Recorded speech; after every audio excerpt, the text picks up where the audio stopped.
নিজের ছেলেকে খুঁজে পেতে মরিয়া হলো এইবার তটিনী। সম্পূর্ণ জানতে হলে দেখতে থাকো। গল্পের শুরুতেই দেখা যায় তটিনীর জ্ঞান ফিরে এসেছে। পাশেই বসে আছে তটিনীর দিদি নন্দিনী আর বলে, কিরে তোর চোখে জল কেন, সব ঠিক আছে তো?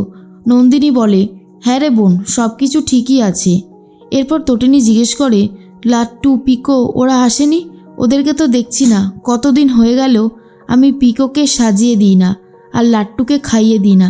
ছেলেমেয়ে দুটো নিশ্চয়ই আমাকে খুব মিস করছে। হ্যাঁ রে, ওদের ফাংশন কি এখনও শেষ হয়নি? নন্দিনী কি বলবে নিজেই বুঝে উঠতে পারছে না।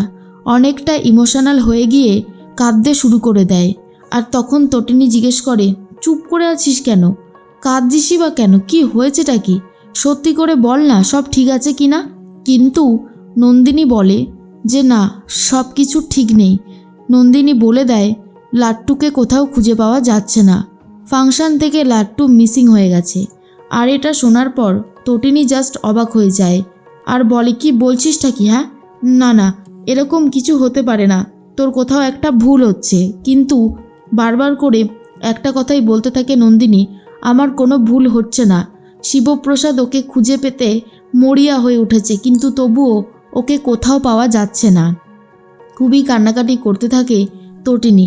এরপরেই নার্স এসে বলে, এ কি, সবে সবে আপনার একটা অপারেশন হলো আর আপনি এইভাবে কাঁদছেন?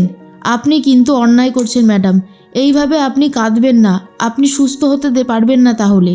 তখন নন্দিনী বলে, প্লিজ প্লিজ তটিনী, নিজেকে সামলা, শিবপ্রসাদ তো আছে, ও ঠিক খুঁজে বার করবে, আমরা ওকে ভরসা করি। এর মাঝখানেই চলে এসেছে শিবপ্রসাদ আর এসেছে তটিনীর বাবা, বাবিন, আরাধ্যা আর কর্ণ। তখনই কবির এসেছে আর কবির তখন বলে, এই যে শিবপ্রসাদ গাঙ্গুলি, আপনার সাথে আমাদের খুবই গুরুত্বপূর্ণ কথা আছে। তখনই তটিনীর বাবা বলে, লাট্টুর কি কোনো খোঁজ পাওয়া গেল? কোথায় রয়েছে লাট্টু? এরপরই পরশুরাম বলে, আপনারা কি এখানে লাট্টুর খোঁজে এসেছেন? তখনই তটিনীর বাবা বলছেন, সেই খবরে তো এসেছি জানার জন্য, আর আমাদের বাড়ির মেয়ে আয়ুষী আর আমাদের বাড়ির জামাই বিজিত, ওদেরও কোনো খবর পাওয়া যাচ্ছে না। ফোন করছি, ফোন ধরছে না। কি হচ্ছে আমরা তো কিছুই বুঝে উঠতে পারছি না, ঠিক করে সবাই কিছু বলছেও না। তখনই কবির বলে, কোথায় কোথায় বিজিত লাহিড়ী আর কোথায় আয়ুষীদি? সবটা সবটা আপনারা জানেন, কিন্তু বলতে চাইছেন না। এরপরেই তখন কবির এসে পরশুরামের জামার কলার ধরে রীতিমতো হুমকি দিতে থাকে। এরপর পরশুরাম এমন জোরে এক ঘুষি মেরেছে যে কবির পুরো ছিটকে গিয়ে পড়ে। ঠিক সেই মুহূর্তেই তটিনীর বাবা বলে, তুমি ওর গায়ে হাত তুললে কেন? কেন গায়ে হাত দিলে ওর? তখন পরশুরাম বলে, কি করব, ও এইভাবে জ্বালাচ্ছিল কেন আমাকে? আমার মাথা এমনিতেই এখন গরম আছে, তাই আমাকে যদি এইভাবে ডিস্টার্ব করে তাহলে কিন্তু ফল খুব একটা ভালো হবে না। ঠিক তখনই বিজিতের কথা ভাবতে পারছে না, আয়ুষীর কথাও ভাবতে পারছে না, শুধু লাট্টুর খোঁজ চাইছে শিবপ্রসাদ। এর মাঝখানে বলরাম এসে বলে, শোন না, এর মধ্যে লাট্টুর জামা, আই কার্ড সব কিছু আছে। সেটা ধরে নিয়ে খুবই কান্নাকাটি করতে থাকে পরশুরাম। কি করবে নিজেই বুঝে উঠতে পারে না। অন্যদিকে বলরামকে বলে বলরামের বস, দেখো আমাদেরকে কিন্তু মানুষকে সেবা করতেই হবে, কিছু করার নেই, আমাদেরকে এক্ষুনি বেরোতে হবে, কোথায় সব কিছু হয়েছে সব জানতে হবে। তখন বলরাম বলে, সে তো জানি স্যার, তবে পরশুরামকে দেখে আমিও নিজেও অনেকটা ইমোশনাল হয়ে যাচ্ছি। এর মধ্যে স্কুল থেকে প্রিন্সিপাল ম্যাডাম চলে এসেছে পিকোকে নিয়ে আর বলে, লাট্টুর কোনো খোঁজ পাওয়া গেল? নন্দিনী বলে, না, লাট্টুর কোনো খোঁজ পাওয়া যায়নি। লাট্টু কোথায় কি করছে আমরা কেউ কিচ্ছু জানি না। এদিকে তটিনী তো কাঁদতে কাঁদতে রীতিমতো অবস্থা খারাপ করে ফেলেছে। নার্স ওকে একটা ঘুমের ইঞ্জেকশন দিয়ে ঘুম পাড়িয়ে রেখেছে।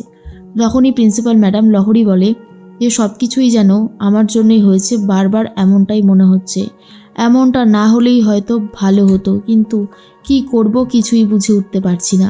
ঠিক সেই মুহূর্তেই তখনই পরশুরাম চলে গেছে তটিনীর কাছে আর বলে, তটিনী তুমি চিন্তা করো না, আমি ঠিকই লাট্টুকে খুঁজে বার করে নিয়ে আসবো। তটিনী বলে, যেভাবেই পারো তুমি আমার ছেলেকে খুঁজে নিয়ে এসো। কোথায় গেল ও? ওকে কেন খুঁজে পাওয়া যাচ্ছে না? তখন তটিনীকে পরশুরাম বলে, তুমি আমাকে একটু সময় দাও, দেখো আমি ঠিক ওকে খুঁজে বার করে নিয়ে আসবো, শুধুমাত্র সময়ের অপেক্ষা। এর মাঝখানেই পিকো চলে এসেছে। পিকোকে দেখেও অনেক কান্নাকাটি করতে থাকে তটিনী। বলরাম ফোন করেছে পরশুরামকে আর বলে, শোন পরশুরাম, একটা খবর আছে। ফাংশানে যে সমস্ত ক্যামেরাগুলো ছিল সেগুলো আমরা সবটাই সার্চ করে দেখলাম। সেখানে কোনোভাবে নির্দিষ্ট বোঝা যাচ্ছে না যে লাট্টুকে কে বা কারা সেই সময় তুলে নিয়ে চলে গেছে। আমরা ভালো করে সার্চ করেছি, কিন্তু কোনোভাবেই কিছু দেখা যায়নি। জানি না কি করে লাট্টুকে খুঁজে বার করব, তবে কঠিন কিন্তু হয়ে দাঁড়ালো ব্যাপারটা।